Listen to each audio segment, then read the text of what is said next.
الحمد لله وكفى على عباده الذين اصطفى أما بعد أعوذ بالله من الشيطان الرجيم بسم الله الرحمن الرحيم لقد خلقنا الإنسان في كبد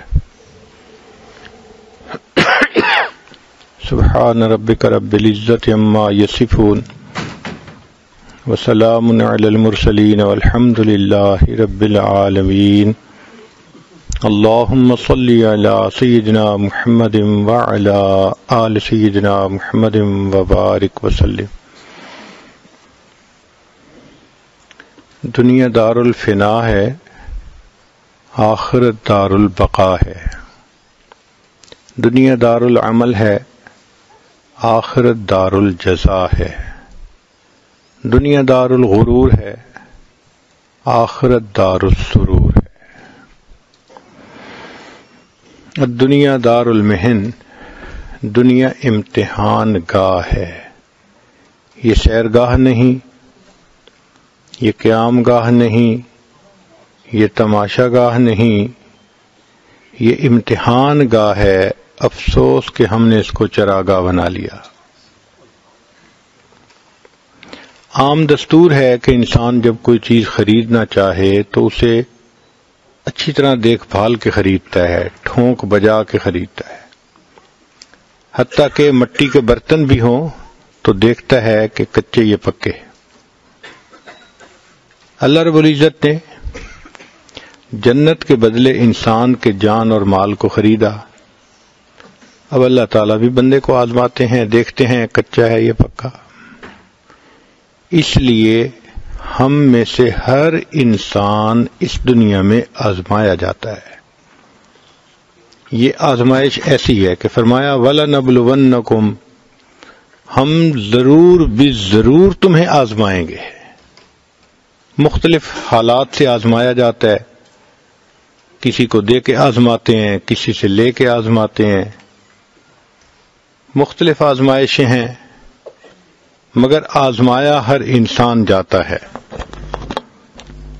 کوئی بھی انسان ایسا نہیں کہ جس پہ آزمائش اس دنیا میں نہ آئے۔ اس لیے ہمارے اکابر نے کہا کہ دنیا کام کی جگہ ہے، قبر آرام کی جگہ ہے، اور جنت انعام ملنے کی جگہ ہے۔ دنیا کام کی جگہ ہے، ہم یہاں کام کے لیے آئے ہیں۔ لقد خلقنا الانسان فی کبد، تحقیق ہم نے انسان کو مشقت اٹھانے کے لیے پیدا کیا، آرام کے لیے دنیا میں نہیں آئے۔ آج ایک عجیب مسکنسیپشن یہ ہو گیا ہے کہ ہم سمجھتے ہیں کہ اچھی زندگی وہ جس میں کوئی پریشانی ہو ہی نہیں۔ یہ کیسے پاسبل ہے؟ بھئی دنیا میں تو پریشانی ہوگی۔ یہ الگ بات ہے کہ انسان دین کے لیے پریشان ہو یا دنیا کے لیے، ہونا تو پڑے گا۔ وہ جگہ جہاں کوئی پریشانی نہیں اس کا نام جنت ہے، اور ابھی تو جنت نہیں پہنچے۔ لہذا دنیا میں یہ توقع کرنا کہ کوئی پریشانی نہ ہو، یہ پاگلوں والی بات ہے۔ ایک انسان دریا کے اندر ہو اور کہے جی کہ پانی ہے جسم کو گیلا کر رہا ہے، بھئی پانی ہوگا دریا میں رہتے ہوئے۔ یہ دنیا یہ پریشانیوں کا دریا ہے۔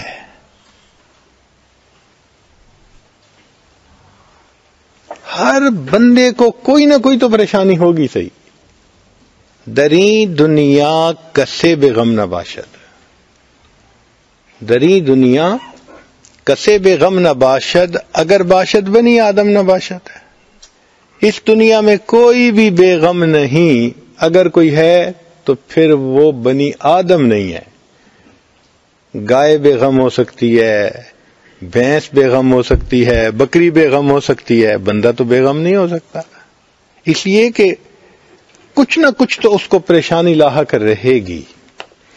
ہاں کچھ لوگ دین کو اپنا غم بنا لیتے ہیں، پھر اللہ دنیا کی پریشانیوں سے ان کو بچا لیتے ہیں، اور جو دین کو غم نہیں بناتے پھر اللہ ان کو دنیا کی پریشانیوں میں ڈبو دیتے ہیں۔ ایک ختم نہیں ہوتی دوسری اوپر سے۔ دوسری ختم نہیں ہوتی، تیسری اوپر سے.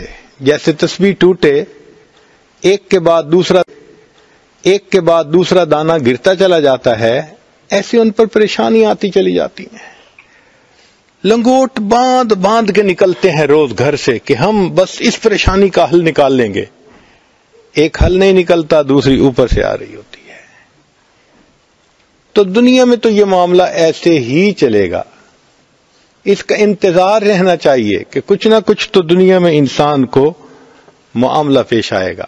ہاں، فرق یہ ہے کہ جو دین کو غم بنا لیتے ہیں ان کے اوپر ظاہر میں تو پریشانی ہوتی ہے، ان کا دل پریشان نہیں ہوتا، دل پرسکون ہوتا ہے. اور جو دنیا میں لگتے ہیں ان کا دل بھی پریشان ہو جاتا ہے. اس کی مثال یوں سمجھیں، آندھی میں ایک آدمی باہر کھڑا ہے، آپ دیکھیں اس کو تھپیڑے لگ رہے ہوں گے، مٹی پڑ رہی ہوگی، اس کا حال برا ہوگا آندھی کی وجہ سے. اور ایک آدمی شیشے کے بنے ہوئے کمرے میں بیٹھا ہے، وہ باہر کا سارا تماشا دیکھ رہا ہے. دیکھنے میں اس کے ارد گرد بھی وہی آندھی ہی چل رہی ہے، مگر اس کے اپنے اوپر اس کا کوئی اثر نہیں ہوتا، وہ سکون سے بیٹھا ہوتا ہے. تو دین کی زندگی گزارنے والوں کا یہی حال کہ ارد گرد تو پریشانیاں نظر آتی ہیں، ان کا دل پریشان نہیں ہوتا. اس کو کسی شاعر نے یوں کہا، طوفان کر رہا تھا میرے عزم کا طواف، طوفان کر رہا تھا میرے عزم کا طواف، دنیا سمجھ رہی تھی کشتی بھنور میں ہے، تو کشتی بھنور میں نہیں تھی، طوفان طواف کر رہا تھا. تو جو دین کا کام کرنے والے، اللہ کے راستے پہ چلنے والے، اللہ کو راضی کرنے والے لوگ ہوتے ہیں، پریشانیاں باہر ہوتی ہیں، ان کا دل پریشان نہیں ہوتا. اور جو دنیا کے پیچھے لگتے ہیں ان بیچاروں کا دل پریشان. وہ پتہ نہیں، دین والے تو ایک دفعہ مرتے ہیں پوری زندگی میں، اور دنیا والے بیچارے روز مرتے ہیں اور روز جیتے ہیں، روز مرتے ہیں روز جیتے ہیں. یہی ان کی زندگی ہوتی ہے. اس کی مثال یوں سمجھ لیجئے، آپ ایک کھڑکی میں سے دیکھ رہے ہیں کہ دو آدمی باہر ہیں اور دونوں ٹیشو پیپر سے اپنے آنکھ کا پانی، آنسو صاف کر رہے ہیں. ایک نے بھی ٹیشو گیلے کر دیے، دوسرے نے بھی ٹیشو گیلی کر دیے.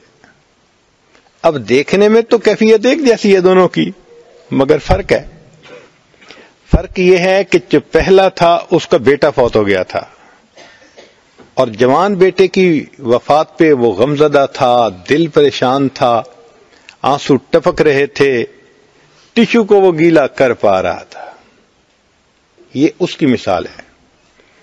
اور ایک دوسرے صاحب، وہ بھی ٹیشو سے اپنے آنکھوں کا پانی صاف کر رہے تھے، انہوں نے بھی ٹیشو گیلے کر دیے. یہ کون تھا؟ یہ صاحب وہ تھے جو فروٹ چاٹ بیٹھے کھا رہے تھے، اور سپائسی فروٹ چاٹ تھی. اب یہ سی بھی کر رہے تھے اور آنکھوں کا پانی بھی صاف کر رہے تھے، اور ایک پلیٹ کھانے کے بعد دوسری پلیٹ کا آرڈر بھی دے رہے تھے. تو اگر دیکھیں تو ٹیشو تو دونوں نے گیلے کیے، مگر ایک کا دل پریشان تھا اور دوسرا اس چیز کو انجوائے کر رہا تھا. یہ فرق ہوتا ہے کہ جو دنیا کے پیچھے لگتے ہیں ان کے دل پریشان ہوتے ہیں، جو دین کو اپنا غم بناتے ہیں وہ اس غم کو بھی انجوائے کر رہے ہوتے ہیں، ان کو اس غم میں بھی مزہ آ رہا ہوتا ہے. اس لیے نبی علیہ السلام نے ارشاد فرمایا، من جعل الہموم ہما واحدا، جس نے اپنے تمام غموں کو ایک غم بنا لیا، ہم الآخرہ، آخرت والا غم، کفاہ اللہ ہم الدنیا، اللہ دنیا کے غموں سے اس بندے کو نجات عطا فرما دیتا ہے. اور ایک حدیث مبارکہ میں کہ نبی علیہ الصلوۃ والسلام نے ارشاد فرمایا، اللہ تعالیٰ کسی بندے پر دو غم اکٹھے نہیں کرتے اور کسی بندے پر دو خوشیاں اکٹھی نہیں کرتے. اگر تو دنیا میں غم زدہ رہا آخرت کے غم کی وجہ سے تو اللہ آخرت کی خوشیاں عطا فرما دیں گے، اور اگر دنیا میں عیاشی کی، مزے اڑائے، کوئی غم نہیں، اکھونا مٹاٹا، تو پھر کیا ہوگا؟ اللہ تعالیٰ آخرت میں اس کو غموں میں الجھا دیں گے. دو میں سے ایک غم تو بندے کو برداشت کرنا ہی ہوگا. ہاں، قیامت کے دن جب پل صراط سے گزر کے انسان آگے جائیں گے، جنت کا دروازہ دیکھ پائیں گے، پھر کہیں گے الحمدللہ الذی اذھب عنا الحزن. سب تعریفیں اللہ کے لیے ہیں جس نے ہمارے اوپر سے حزن اور غم کو ہٹا دیا. پھر غم ہٹ جائے گا، پھر اس کے بعد کبھی غم نہیں ہوگا انسان کو. اس سے پہلے تو غم ہے ہی صحیح. چنانچہ ایک بزرگ تھے، ان سے کسی نے پوچھا کہ حضرت مجھے یہ بتائیے کہ دین پہ لگا ہوا کون ہے؟ دین پہ لگا ہوا کون ہے؟ انہوں نے فرمایا بھئی دین پہ لگا ہوا وہ ہے جس کو لگی ہوئی ہے. دین پہ لگا ہوا کون ہے؟ جس کو لگی ہوئی ہے. لگی ہوئی کا کیا مطلب؟ جس کو فکر لگی ہوئی ہے، جس کو غم لگا ہوا ہے، کڑھن ہے جس کو لگی ہوئی. کس کی؟ دین کی. چنانچہ مومن کو اس دنیا میں چند غم ہر وقت ہوتے ہیں. سب سے پہلا غم کہ نیکی چھوٹ جانے کا غم. تکبیر اولیٰ نہ رہ جائے، تہجد نہ مس ہو جائے، میں فلاں محفل میں جانے سے کہیں دیر نہ ہو جائے، میرے معمولات نہ قضا ہو جائیں.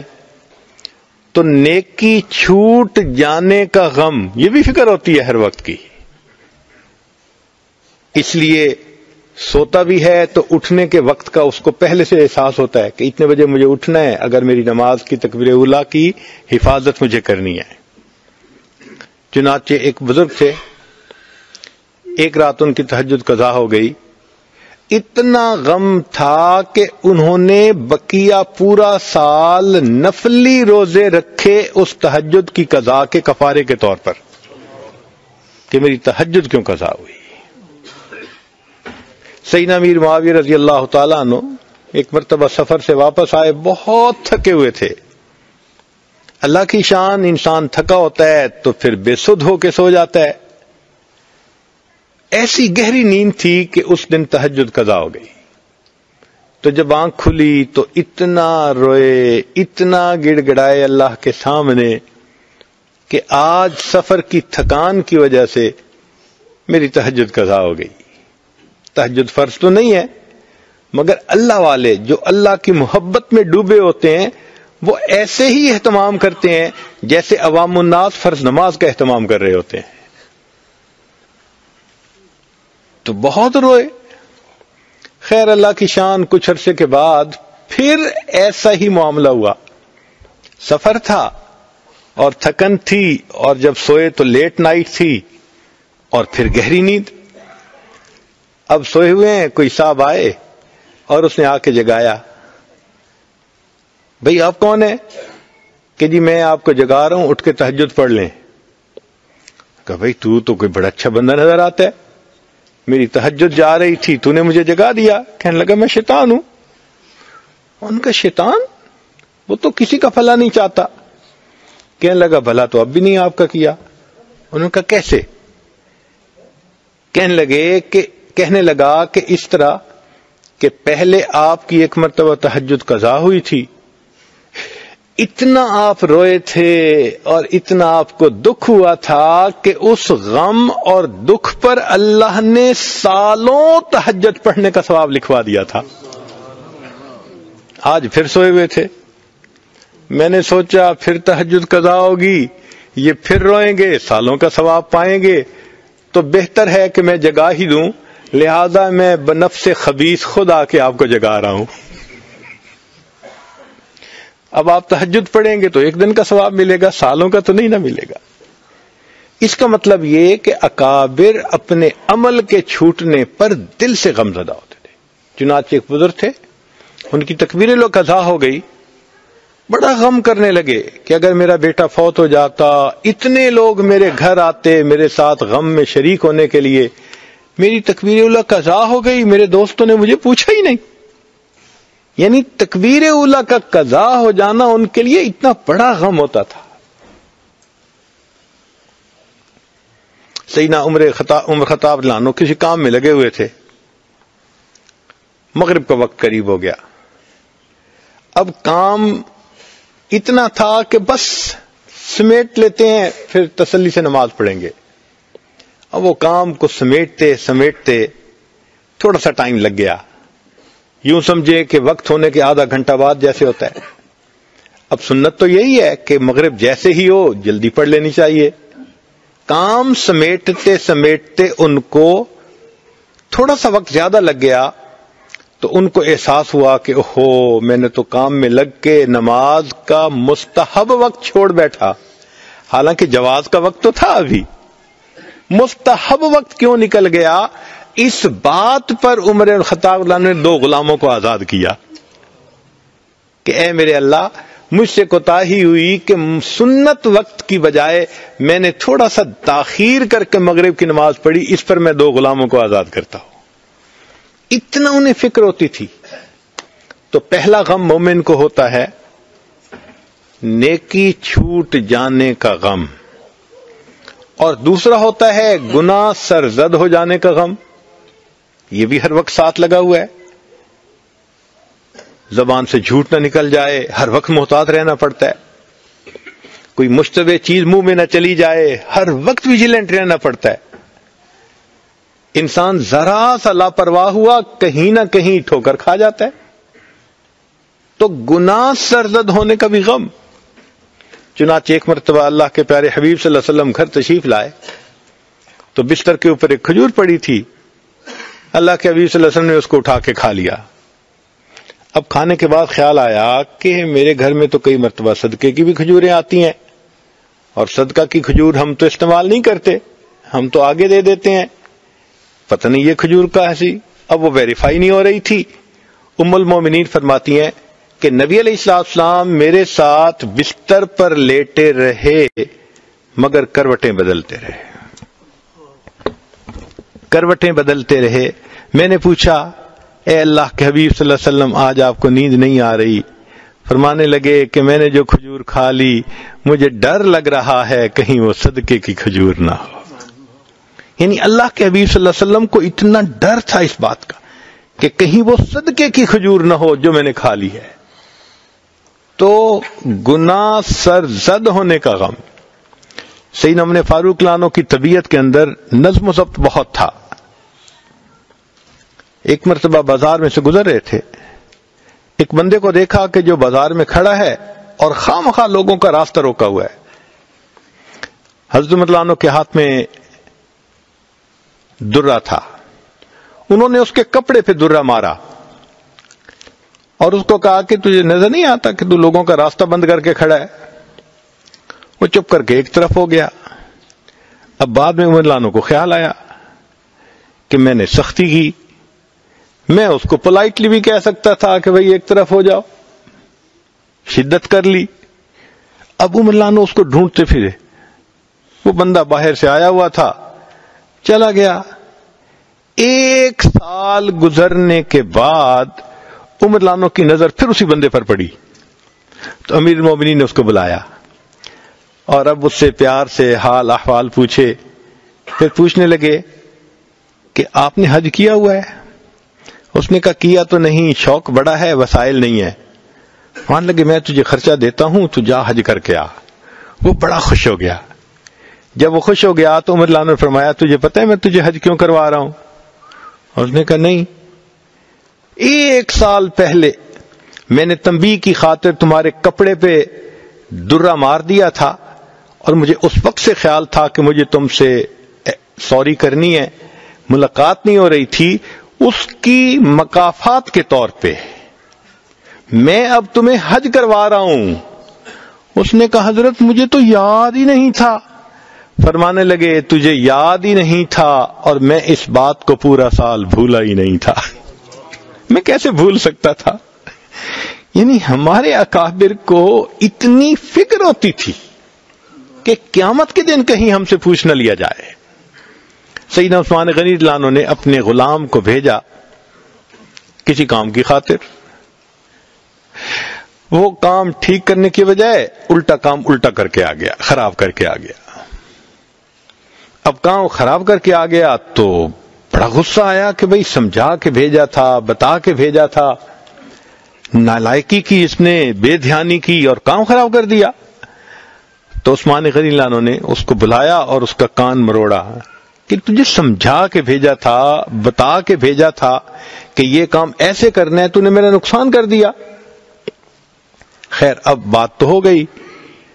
کچھ وقت کے بعد عثمان غنی اللہ عنہ کو خیال آیا کہ میں نے اس کے کان مروڑے، اگر یہ قیامت کے دن مجھ سے مطالبہ کرے گا تو میں کیا جواب دوں گا. اب اس خیال کو ریزسٹ نہ کر سکے.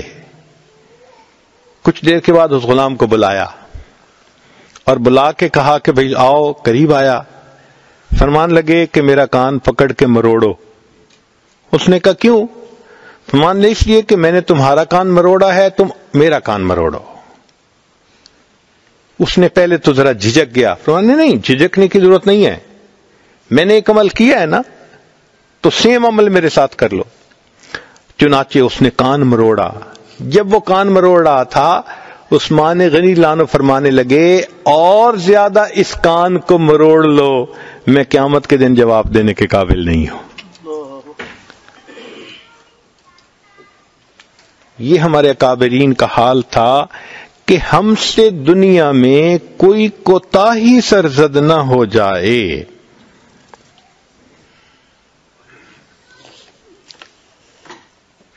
ایک تیسرا غم ہے ہر مومن کو لگا ہوا، اس کو کہتے ہیں نیک اعمال رد ہونے کا غم. اب ہم نے نماز تو پڑھی، لیکن کیا ہم نے حضوری کے ساتھ پڑھ لی؟ جیسے حدیث پاک میں فرمایا ان تعبد اللہ کأنک تراہ فإن لم تکن تراہ فإنہ یراک. کوئی قسمت والا ہی ہوگا جس نے اس کیفیت کے ساتھ نماز پڑھی ہوگی، ورنہ تو جیسے ہم ویسے ہماری نمازیں. اب اگر اس لو کوالٹی کی نماز کو اللہ کے سامنے پیش کریں تو کیا پتہ اللہ تعالیٰ قبول نہ فرمائے. دل میں ایک غم تو ہے نا. اللہ کے پیارے حبیب صلی اللہ علیہ وسلم سید الاولین والآخرین، ان کے بارے میں آتا ہے کہ انہوں نے فرمایا اے اللہ ما عبدنا کا حق کا عبادتک، ہم نے آپ کی عبادت کا حق ادا نہیں کیا جیسی عبادت کرنی چاہیے تھی. اگر اللہ کے محبوب صلی اللہ علیہ وسلم امام الصالحین یہ فرما رہے ہیں، امام النبیین فرما رہے ہیں کہ ہم نے حق ادا نہ کیا، تو ہماری نمازیں کیا ہیں بھائی؟ بلکہ امام ربانی مجدد ثانی رحمۃ اللہ علیہ نے تو اپنے مکتوبات میں ایک بات عجیب لکھی ہے. وہ فرماتے ہیں کہ کوئی شخص کتنی حضوری سے نماز پڑھنے کی کوشش کر لے، ایسی نماز پڑھ ہی نہیں سکتا جو اللہ کے شان کے مطابق ہو. اللہ اتنے بلند ہیں، اتنے بلند ہیں، اتنے اونچے ہیں، ہم جو عبادتیں کرتے ہیں سب اس کی شان کے پردوں سے نیچے رہ جاتی ہیں. وَهُوَ سُبْحَانَهُ وَتَعَالَى وَرَاءُ الْوَرَىٰ ثُمَّ وَرَاءُ الْوَرَىٰ ثُمَّ. اب یہاں ایک سوال پیدا ہوتا ہے کہ بھئی اگر ہم ایسی نماز پڑھ ہی نہیں سکتے جو اللہ کی شایان شان ہے، تو پھر ہمیں اس پر اجر کیسے ملے گا؟ اس کی بھی تفصیل سن لیجئے. آپ نے اپنے بیٹے کو اسکول میں نرسری کلاس میں داخل کروا دیا. اب پہلے دن بچہ آیا اور اس نے تختی کے اوپر کچھ لکیریں سیدھی الٹی لگائی ہوئی تھیں اور دھبے لائے ہوئے تھے، اور آ کے کہنے لگا ابو جی میں نے آج لکھنا سیکھا. تو آپ اس کی تختی کو دیکھتے ہیں، لائنیں ٹیڑھی ہیں، لکھا ہوا سمجھ نہیں آتا، دھبے لگے ہوئے ہیں، مگر بچے کی محبت میں اس کو انکریج کرنے کے لیے آپ اس کو آئس کریم انعام کے طور پہ دیتے ہیں. اب یہ آئس کریم اس کی خوشخطی کا انعام تو نہیں ہے نا، یہ تو محبت کا اظہار ہے. بس یوں سمجھ لیجئے ہم جو نمازیں پڑھتے ہیں وہ بچے کی ٹیڑھی میڑھی لکیروں کی مانند ہی ہوتی ہیں، لیکن ان اللہ بالناس لرؤوف الرحیم، بے شک اللہ تعالی رؤوف اور رحیم ہے، وہ اپنی رافت اور رحمت کی سبب بندے پر مہربانی کرتے ہیں، اس اتنی سی نماز پر بھی اس کو اجر عطا فرما دیتے ہیں. مگر فکر تو دل میں ہوتی ہے، اس لیے کہ حدیث پاک میں آیا ہے کچھ لوگ ایسی نماز پڑھتے ہیں ان کی نماز پھٹے کپڑے کی طرح منہ پہ مار دی جاتی ہے. کچھ روزہ رکھتے ہیں، ان کا روزہ ان کو واپس لوٹا دیا جاتا ہے اور ان کو کہہ دیا جاتا ہے تمہیں بھوکا پیاسا رہنے کے سوا کچھ نہیں ملا۔ امام اعظم ابو حنیفہ رحمۃ اللہ علیہ 40 سال تک ساری رات عبادت کا معمول رہا، پھر عمرے کے لیے گئے اور مقام ابراہیم پہ 2 رکعت نفل میں پورا قرآن پاک پڑھا، اور پڑھنے کے بعد پھر ہاتھ اٹھا کے دعا مانگی، الہی ما عبدناک حق عبادتک، جیسے آپ کی عبادت کا حق تھا وہ حق ہم ادا نہیں کر سکے۔ اگر ہمارے بڑوں نے یہ کہہ دیا کہ ہم حق ادا نہ کر سکے تو بھائی ہم کس کھیت کی گاجر مولی ہیں؟ ہمیں تو فکر مند اور ہونا چاہیے کہ اللہ رب العزت مہربانی فرما دیجئے۔ تو نیک اعمال رد ہونے کا غم، قرآن پاک کی 2 آیات ہیں، اگر انسان ذرا سمجھ کے پڑھ لینا، کوئی بندہ اپنے علم اور عمل پہ ناز کر ہی نہیں سکتا۔ کوئی انسان اولیاء میں سے کتنا بڑی ولی کیوں نہ ہو، کتنے درجے پہ کیوں نہ پہنچ چکا ہو، اپنے علم اور عمل پہ کوئی ناز کر ہی نہیں سکتا۔ اللہ نے ناز کی جڑ کاٹ کے رکھ دیا ہے۔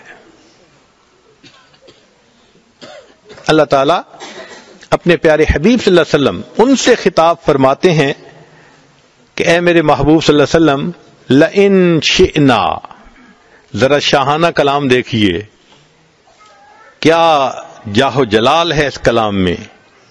لئن شئنا، اگر ہم چاہیں، لنذهبن بالذی اوحینا الیک، ثقیلہ کا صیغہ استعمال کیا، تاکید کا آخری درجہ۔ اگر ہم چاہیں تو ہم نے جو علم آپ کو عطا کیا ہم سب آپ سے واپس لے لیں۔ یہ خطاب سید المرسلین سے ہو رہا ہے۔ اللہ کی عظمت پہ ذرا غور کیجئے۔ لئن شئنا لنذهبن بالذی اوحینا الیک، اور دوسری جگہ ایک آیت میں عمل پہ ناز کی جڑ کاٹتی، فرمایا اے میرے محبوب صلی اللہ علیہ وسلم، لولا ان ثبتناک، اگر ہم آپ کو ثابت قدمی نہ دیتے، استقامت نہ دیتے، دین پہ جمائے نہ رکھتے، عمل پہ کھڑا نہ رکھتے، لولا ان ثبتناک لقد کدت ترکن الیہم شیئا قلیلا، تو آپ ان مشرکین کی طرف تھوڑا سا مائل ہوتے، نتیجہ کیا ہوتا؟ اذا لأذقناک ضعف الحیات وضعف الممات ثم لا تجد لك علینا نصیرا۔ اب ان الفاظ کا ترجمہ نہیں میں کر سکتا، ہمت نہیں ہے ترجمہ۔ عجیب ہے یہ آیت، ہے کوئی ماں نے بیٹا جنا جو اپنے علم اور عمل پہ ناز کرے، جب اللہ اپنے حبیب صلی اللہ علیہ وسلم کو یوں خطاب فرما رہے ہیں؟ تو اس لیے جو نیکی کر رہے ہیں اس کا بھی غم کہ اب اللہ اس کو قبول فرما لیجئے، کوالٹی تو اس کی ایسی نہیں ہے، بس آپ اپنی رحمت فرما دیجئے۔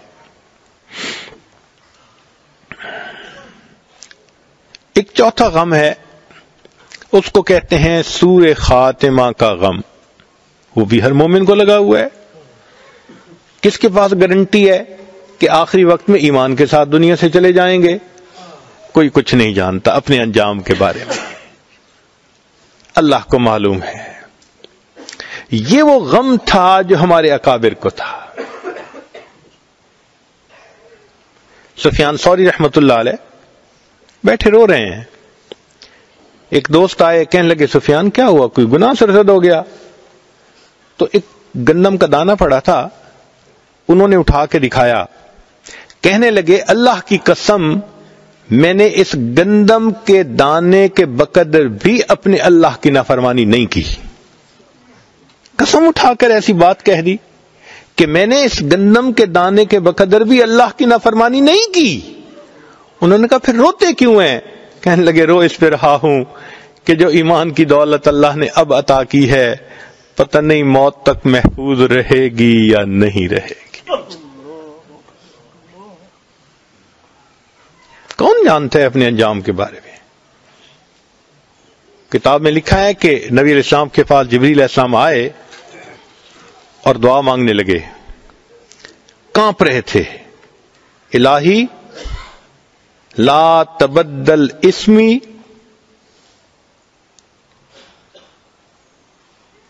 لا تغیر اسمی ولا تبدل جسمی، اے اللہ میرے نام کو نہ بدل دینا اور میرے جسم کو کسی اور کام پہ نہ لگا دینا۔ تو نبی علیہ السلام نے پوچھا، جبرائیل کیسی دعا مانگ رہے ہو؟ کہنے لگے، اللہ کے حبیب صلی اللہ علیہ وسلم میں نے شیطان مردود ہونے کا منظر آنکھوں سے دیکھا، ہزاروں سال اس نے سجدے کیے تھے، مگر آخر پہ اللہ نے فرما دیا فخرج منہا فإنک رجیم وإن علیک لعنتی الی یوم الدین، قیامت تک تیرے اوپر میری لعنتیں برستی ہیں۔ اے اللہ کے حبیب صلی اللہ علیہ وسلم میں وہ منظر نہیں بھولا، مجھے آج وہ منظر یاد آ رہا ہے، اور میں اللہ سے دعا کر رہا ہوں کہ اللہ نہ میرا نام بدل دینا، نہ میرے جسم کو اطاعت سے نکال کر نافرمانی پہ لگا دے۔ اگر فرشتے خوف کھاتے ہیں تو پھر ہمیں اس کا کتنا خوف ہونا چاہیے۔ اس لیے علماء نے لکھا ہے کہ بعض ایسے گناہ ہوتے ہیں کہ جو آخری وقت میں جا کے ریفلیکٹ ہوتے ہیں، ان کی نحوست، ان کا وبال، ان کی ظلمت آخری وقت میں ظاہر ہوتی ہے، اور انسان اس کی وجہ سے کئی مرتبہ کلمے سے محروم ہو جاتا ہے۔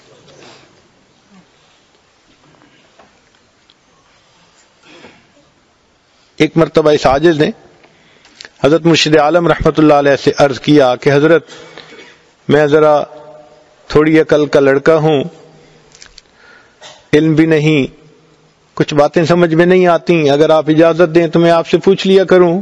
تو فرمانے لگے ہاں پوچھو۔ تو سوال یہ پوچھا میں نے کہ حضرت تلبیس ابلیس میں ایک واقعہ پڑھا ہے ایک حافظ قرآن کا کہ اس نے ایک مرتبہ شہوت کی نظر کسی غیر پر ڈالی، نتیجہ یہ نکلا کہ 20 سال کے بعد قرآن پاک اس کے سینے سے نکال لیا گیا، وہ محروم ہو گیا قرآن پاک سے، بھول گیا۔ حضرت یہ ایک مرتبہ بد نظری گناہ چھوٹا سا نظر آتا ہے، اور اتنی بڑی سزا کہ قرآن سے محروم ہو گیا۔ تو حضرت فرمانے لگے کہ اصل میں یہ اللہ کی غیرت کا معاملہ ہے۔ میں نے پوچھا وہ کیا؟ فرمانے لگے کہ اللہ نے دل دیا ہے اپنی محبت کے لیے، جب انسان اس دل میں جس کو اللہ نے اپنا گھر کہا غیر کی محبت کو داخل کرنے کی کوشش کرتا ہے، اللہ کو غیرت آتی ہے۔ آپ اپنے گھر میں لائیں نا کسی اور عورت کو تو دیکھیں بیوی کا ریئیکشن کیا ہوگا۔ اسی طرح یہ دل اللہ کا گھر ہے، ہم اگر غیر محرم کی محبت کو اس میں لائیں گے تو پھر اللہ رب العزت کو بھی غیرت آتی ہے۔ تبھی تو فرمایا میرے بندے جو گناہ کر کے آؤ گے معاف کر دوں گا، لیکن ان اللہ لا یغفر ان یشرک بہ ویغفر ما دون ذلک لمن یشاء، شرک کرو گے نا، میری محبت میں کسی کو شریک کرو گے، میں تمہیں کبھی معاف نہیں کروں گا۔ اس کو سمجھنا ہونا تو یوں سمجھیں کہ خاوند چاہتا ہے کہ بیوی یہ کہے میں آپ ہی کی ہوں۔ خاوند کیا چاہتا ہے کہ بیوی یہ کہے میں آپ ہی کی ہوں، اور اگر بیوی یہ کہہ دے میں آپ کی بھی ہوں تو یہ برداشت ہوتا ہے؟ کوئی خاوند ڈائجسٹ نہیں کر سکے گا، کہے گا کبھی نہیں ہو سکتا۔ تو جس طرح خاوند اس چیز کو برداشت نہیں کرتا کہ بیوی کہے آپ کی بھی ہوں، اللہ بھی برداشت نہیں کرتے کہ بندہ کہے اللہ میں آپ کا بھی ہوں۔ اللہ کہتے نہیں نہیں، یہ کہو آپ ہی کا ہوں۔ سب محبتیں چھوڑ دی میں نے، ایک آپ کی محبت کو دل میں بسا لیا میں نے۔ اس لیے یہ جو غیر محرم کو دیکھنا یا اس سے رابطے بڑھانا، میسیجز کرنا، فون کرنا، یہ سب مبادیات زنا ہے، اور اس کا اثر پھر موت کے وقت آتا ہے۔ اللہ بھی دیکھتے ہیں نا، کہتا تھا آئی love you I miss you, چلو ٹھیک ہے، جس سے محبت کرتے تھے اسی کے ساتھ ملا کے جہنم بھیجیں گے تجھے. المرء مع من احب. اللہ اپنی محبت سے محروم کر دیتے ہیں. یہ الفاظ کہتے ہوئے آئی لو یو، ذرا غور کیا کریں. اگر یہ لفظ غیر محرم کو کہہ دیا، کہیں ایسا نہ ہو اس لفظ کے کہنے پر اللہ کہہ دے ٹھیک ہے تم مجھ سے محبت کرتے ہو، میں تمہیں اپنی محبت کی لذت سے محروم کر رہا ہوں، پھر کیا بنے گا؟ تو اس لیے موت کے وقت کبھی کبھی یہ گناہ ریفلیکٹ ہوتا ہے اور انسان کا خاتمہ ایمان پہ نہیں ہوتا. حدیث پاک میں ہے کتنے لوگ ہوں گے کہ ساری عمر ان کا نام مسلمانوں کی فہرست میں رہتا ہے، آخری وقت میں ان کا نام فہرست سے نکال دیا جاتا ہے. اور قرب قیامت کے بارے میں نبی علیہ السلام نے فرمایا ایسا زمانہ آئے گا یصبح مؤمنا و یمسی کافرا، صبح اٹھے گا ایمان والا ہوگا، شام سونے کے لیے بستر پہ جائے گا ایمان سے خالی ہوگا. ایمان کیسے خالی ہوتا ہے؟ ایسے ہی تو ہوگا.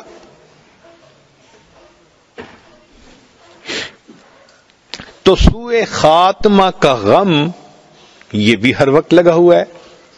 اور ایک پانچواں غم ہے جس کو کہتے ہیں اللہ کے سامنے پیشی کا غم. یہ اس سے بھی بڑا غم ہے. سلف صالحین کی زندگیوں کو ذرا پڑھ کے دیکھیں کہ کتنا ڈرتے تھے اللہ کے سامنے پیش ہونے سے.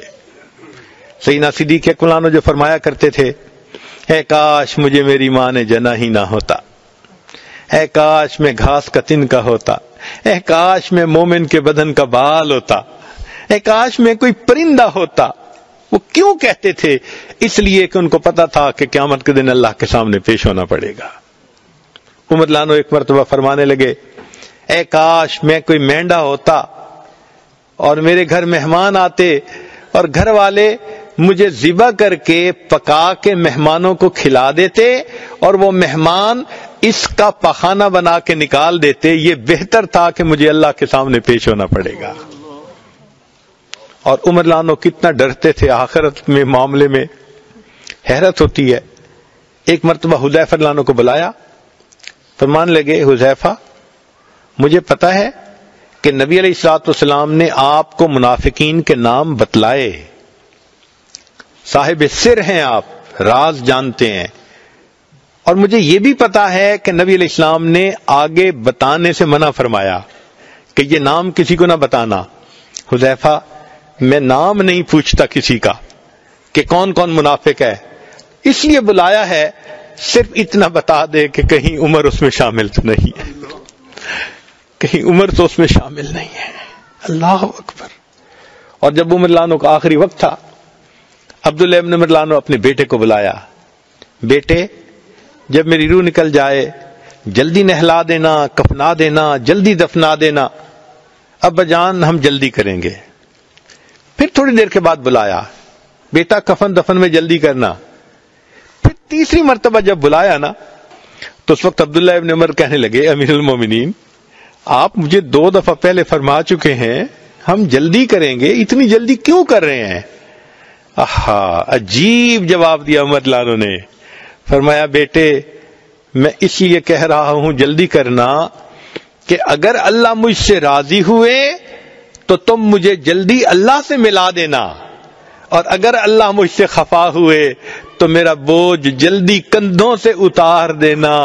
عمر کے انجام کو تو اللہ بہتر جانتا ہے، عمر کے انجام کو تو اللہ بہتر جانتا ہے. کون جانتا ہے ہمارا کیا معاملہ ہوگا. آخر آدم علیہ السلام جنت میں تھے نا ایک وقت میں، پھر زمین پہ اتر آئے. ایک وقت میں عزازیل زمین کے چپے چپے پہ اس نے سجدے کیے تھے، مگر پھر اللہ کے دربار سے اس کو دھتکار دیا گیا. ایک وقت تھا نا کہ جب بلم باعور نے کئی 100 سال عبادت کی تھی، اور پھر قرآن مجید میں اللہ نے اس کو کتا کہہ دیا نا فَمَثَلُهُ كَمَثَلِ الْكَلْبِ. سینکڑوں سال سجدے کیے تھے نا آخر اس نے، اور انجام کیا ہوا؟ فرمایا فَمَثَلُهُ كَمَثَلِ الْكَلْبِ، اس کی مثال کتے کی مانند ہے. اللہ کہہ دیا، یا اللہ۔ اس کا مطلب یہ ہے کہ کوئی بھی بندہ اپنی اس وقت کی کیفیت کے اوپر بھروسہ نہیں کر سکتا، ایک ڈر رہے گا دل میں کہ معلوم نہیں آخرت میں اللہ کے سامنے جب پیشی ہو تو پھر اس وقت کیا بنے گا۔ چنانچہ ہمارے اکابر ساری رات کروٹیں بدلتے تھے۔ شداد بن اوس انصاری کے بارے میں آتا ہے، کروٹیں بدلتے تھے اور کہتے تھے اللہ تو جانتا ہے جہنم کی آگ کے خوف نے میری نیند اڑا دی، جہنم کی آگ کے خوف نے میری نیند اڑا دی۔ تو فرمایا کہ جس شخص کو یہ 5 غم لگے ہوئے ہیں، 5 فکریں لگی ہوئی ہیں، وہ دین پہ لگا ہوا ہے۔ پوچھنے والے نے کیا پوچھا تھا کہ حضرت بتائیے دین پہ لگا ہوا کون ہے؟ تو نے فرمایا تھا جس کو لگی ہوئی ہے۔ بھئی لگی ہوئی، یہ 5 فکریں جس کو لگی ہوئی ہو نا وہ لگے۔ اب اس نے اگلی بات پوچھ لی کہ حضرت آپ جو کہہ رہے ہیں کہ جس کو لگی ہوئی ہے وہ لگا ہوا ہے، تو لگی ہوئی کس کو ہے؟ تو فرمایا کہ جو آگے لگا رہا ہے اس کو لگی ہوئی ہے۔ جس کے دل میں غم ہوتا ہے وہ پھر جہاں بیٹھے گا وہی باتیں کرے گا، وہ دین پہ دوسروں کو لگائے گا۔ یہی ہوتا ہے، جہاں جاتے ہیں ہم تیرا فسانہ چھیڑ دیتے ہیں۔ ایک ہی بات ہوتی ہے اللہ والوں کی، جہاں جاتے ہیں آخرت کی تیاری، اللہ کی محبت، دنیا سے انسان نظر ہٹائے آخرت پہ جمائے، یہی باتیں کر رہے ہوتے ہیں۔ چنانچہ دوسروں کو لگا رہا ہوتا ہے۔ ہمارے اوپر جیسے اپنی ذمہ داری ہے، اپنے اہل خانہ کی اور عزیز و اقارب کی بھی تو ذمہ داری ہے۔ چنانچہ نبی علیہ الصلوۃ والسلام نے چنانچہ اللہ تعالیٰ ارشاد فرماتے ہیں قوا انفسکم واہلیکم نارا، اے ایمان والو اپنے آپ کو اور اپنے اہل خانہ کو جہنم کی آگ سے بچاؤ۔ اب ہم اپنی بیوی کو، بچوں کو بچانے کے لیے کتنی کوشش کرتے ہیں۔ پھر فرمایا وَأَنذِرْ عَشِيرَتَكَ الْأَقْرَبِينَ، اپنے اقربا کو بھی ڈرائیے۔ تو بھئی ہم اپنے رشتہ داروں کے لیے کتنی محنت کرتے ہیں۔ جب یہ آیت اتری تو نبی علیہ الصلوۃ والسلام نے خاندان کی دعوت کی اور ان کو اللہ رب العزت کی طرف بلایا۔ حدیث مبارکہ ہے کلکم راعٍ وکلکم مسئول عن رعیتہ، تم میں سے ہر بندہ راعی ہے، چرواہا ہے، اور چرواہے سے جیسے بکریوں کے بارے میں پوچھا جاتا ہے، ہر بندے سے اس کے گھر کے بارے میں پوچھا جائے گا۔ چنانچہ خاوند سے بیوی اور بچوں کے بارے میں دونوں کا سوال ہوگا، اور بیوی سے بچوں کے بارے میں سوال ہوگا کہ ان کو دین پہ لائے یا نہیں، نیکی سکھائی یا نہیں۔ تو اپنا غم الگ تھا، یہ اور غم بھی ہمارے سر پہ ہے۔ اور پھر جو دین کا کام کرنے والے ہوں ان کے سر پہ تو سب سے زیادہ غم ہوتا ہے۔ اللہ اکبر۔ اللہ تعالیٰ فرماتے ہیں فَلَنَسْأَلَنَّ الَّذِينَ أُرْسِلَ إِلَيْهِمْ وَلَنَسْأَلَنَّ الْمُرْسَلِينَ۔ ہمارے حضرت یہ آیت پڑھتے تھے، رویا کرتے تھے، فرماتے تھے اللہ انبیاء کو فرما رہے ہیں کہ ہم قیامت کے دن ان انبیاء سے بھی پوچھیں گے آپ نے دعوت دینے کا حق ادا کیا یا نہیں، اور ان لوگوں سے پوچھیں گے تم نے دعوت کو قبول کرنے کا حق ادا کیا یا نہیں، دونوں سے پوچھیں گے۔ اللہ اکبر کبیرہ۔ تو دین کا کام کرنے والے اور زیادہ غم زدہ ہوتے ہیں۔ اور ایک آخری غم، امت کا غم۔ نبی علیہ الصلوۃ والسلام خاتم النبیین، آپ اپنی امت کا غم اس امت کے حوالے کر کے گئے۔ چنانچہ نبی علیہ السلام اتنے غم زدہ ہوتے تھے کہ لمبے سجدے کیا کرتے تھے، رب امتی رب امتی رب امتی، دعائیں مانگا کرتے تھے، غم زدہ رہتے تھے۔ ام المومنین عائشہ رضی اللہ عنہا فرماتی ہیں کہ نبی السلام تشریف لائے، میرے ساتھ بستر پر لیٹ گئے، پھر فرمانے لگے ذرینی یا اے عائشہ چھوڑ مجھے، میں اپنے رب کی عبادت کرتا ہوں۔ پھر مصلی پہ کھڑے ہو گئے، پھر میرے آقا صلی اللہ علیہ وسلم کی آنکھوں سے آنسو ٹپکنے لگے۔ فرماتی ہیں جیسے بارش کا پانی زمین سے گرنے کی آوازیں ہوتی ہیں، محبوب کے آنسو مصلی پہ گرنے کی مجھے ایسے آوازیں آ رہی تھی۔ یہ غم کس کے لیے تھا؟ آپ کو تو اللہ نے خوشخبری دے دی تھی، لِيَغْفِرَ لَكَ اللَّهُ مَا تَقَدَّمَ مِن ذَنبِكَ وَمَا تَأَخَّرَ، تو خوشخبری مل چکی تھی آقا کو۔ پھر اگر روتے تھے تو امت کے لیے رو رہے ہوتے تھے۔ پوری رات میرے آقا یہ پڑھ کے روتے رہے، ان تعذبہم فإنہم عبادک وإن تغفر لہم فإنک انت العزیز الحکیم۔ تو محبوب صلی اللہ علیہ وسلم کو امت کا غم تھا۔ اللہ اکبر کبیرہ۔ چنانچہ جب آخری وقت آیا تو محبوب صلی اللہ علیہ وسلم کو بخار تیز تھا، اور آخری مرتبہ جب آپ مسجد میں تشریف لائے تو 2 آدمیوں کے سہارے سے، چلا نہیں جا رہا تھا، پاؤں لڑکھڑا رہے تھے، اور مسجد میں تشریف لائے اور نماز ادا کی، پھر واپس تشریف لے گئے۔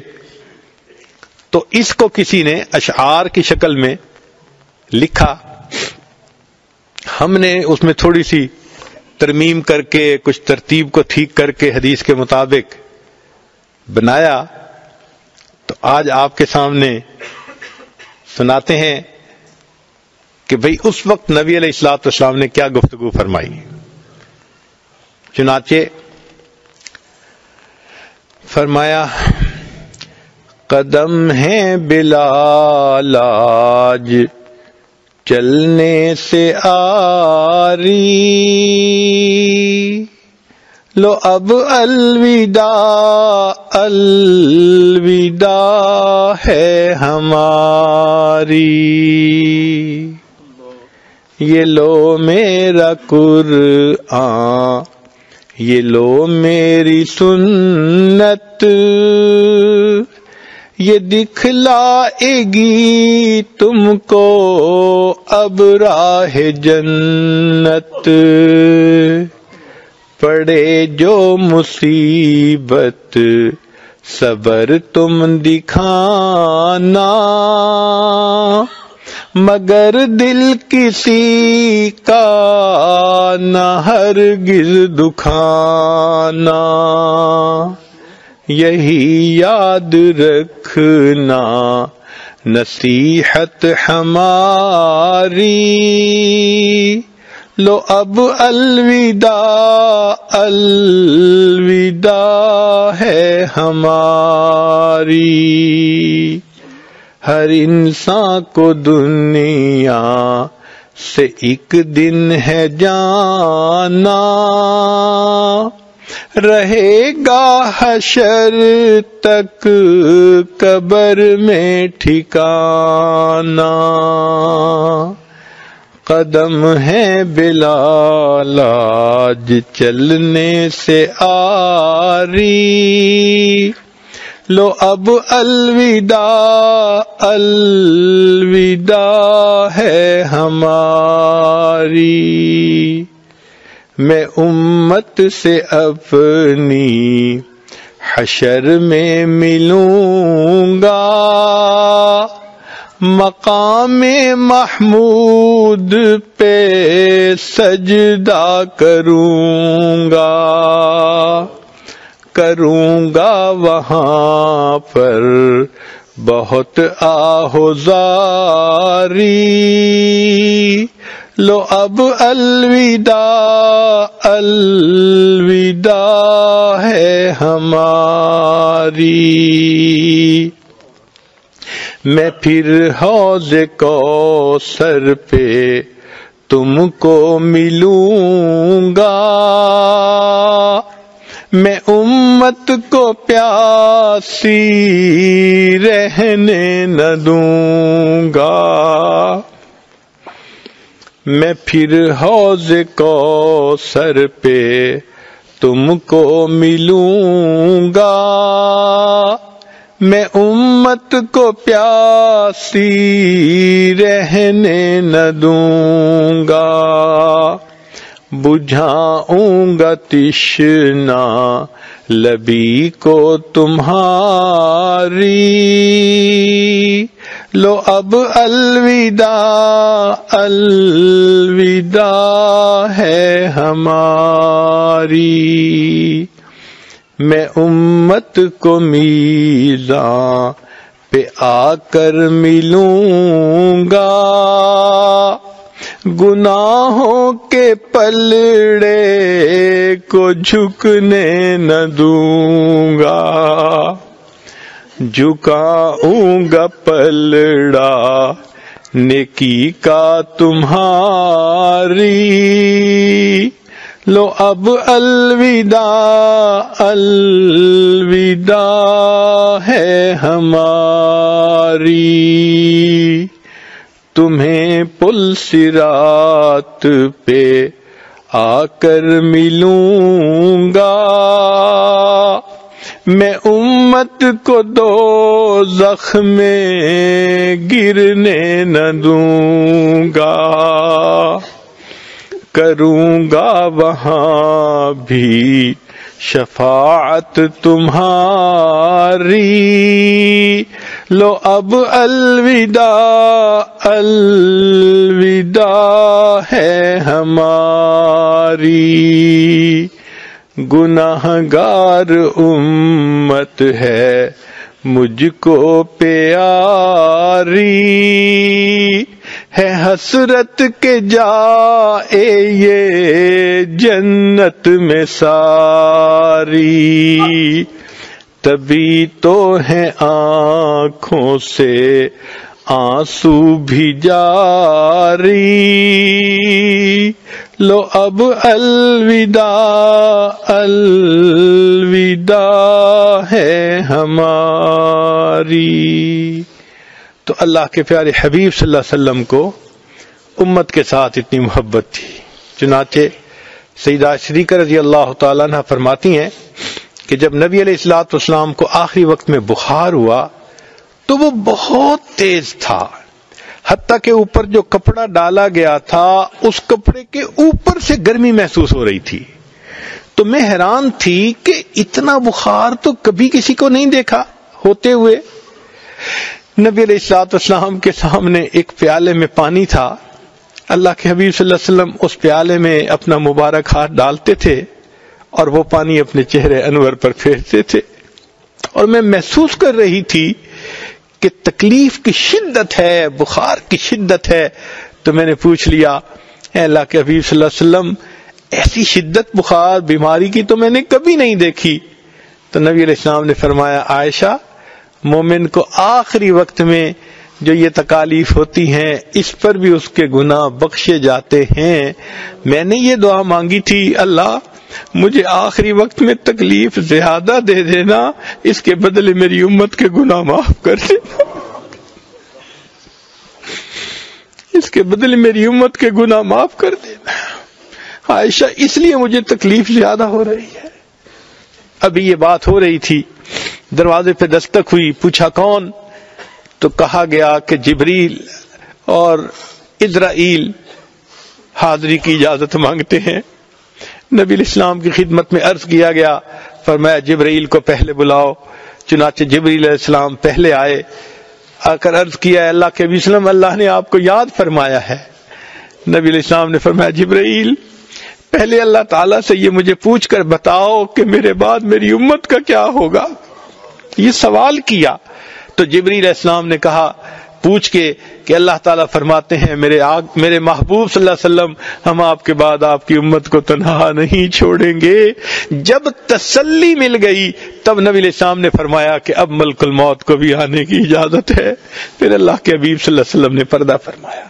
اللہ کے محبوب صلی اللہ علیہ وسلم جو امت کے لیے اتنا غم زدہ تھے، آج سوچنے کی بات ہے کہ کیا اس غم کو ہم نے بھی کچھ بانٹا ہے؟ یاد